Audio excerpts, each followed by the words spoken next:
కర్నూలు పట్టణంలోని వెంకటరమణ కాలనీలో కారు ద్విచక్ర వాహనం ఢీకొన్నాయి. ఈ ప్రమాదంలో ద్విచక్ర వాహనంపై ఉన్న భార్యాభర్తలకు తీవ్ర గాయాలయ్యాయి.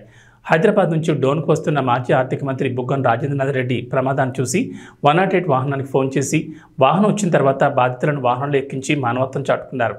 కళ్లెదుట ప్రమాదం జరగడంతో తన వంతు బాధ్యతగా కుటుంబ సభ్యుల మాజీ మంత్రి స్పందించిన తీరుపై మానవతావాదులు హర్షం వ్యక్తం చేశారు.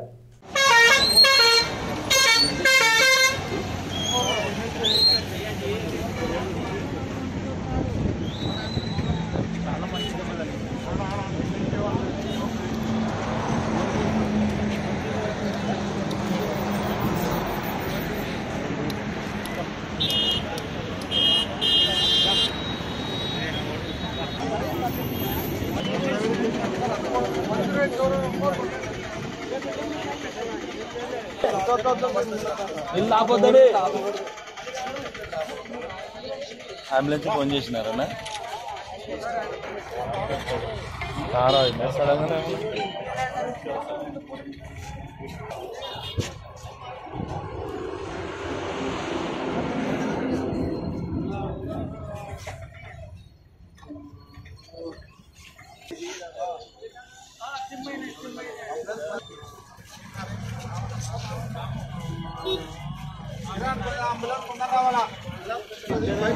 ambulans